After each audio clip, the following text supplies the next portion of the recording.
ரஞ்சினி,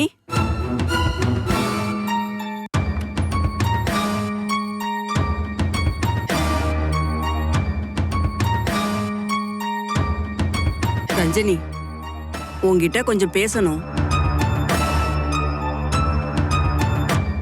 நான் கதிருக்கு கல்யாணம் பண்ணி வைக்கலான்னு முடிவு பண்ணியிருக்கேன்.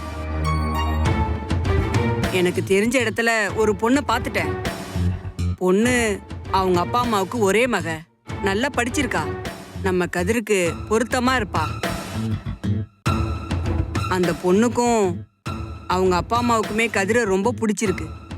அதனால கல்யாணத்துக்கு அவங்க ஓகேவும் சொல்லிட்டாங்க.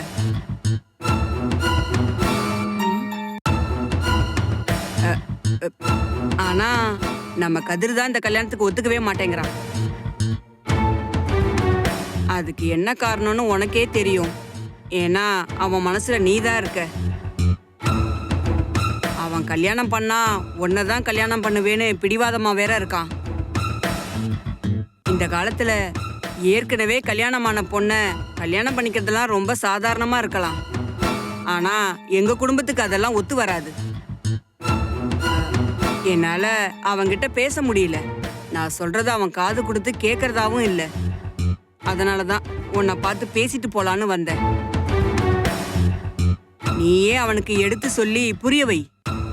அவன் அந்த கல்யாணத்துக்கு சம்மதிக்க வச்சிரு. அதுதாம்மா எல்லாருக்குமே நல்லது.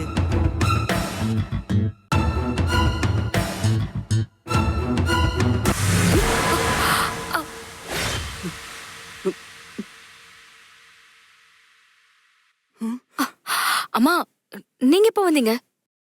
நான் வந்தது கூட உனக்கு தெரியாதா? சாரிம்மா, ஒரு முக்கியமான ஆடியோ கேட்டுட்டு இருந்தேன். ப்ளூடூத் இருந்ததுனால நீங்க வந்த சத்தம் கேட்கல. அப்போ நான் இப்ப பேசுனது ஒண்ணு கூட உன் காதுல விழல? இல்லம்மா, கேட்கல. சாரிம்மா, என்ன விஷயம்னு சொல்லுங்க.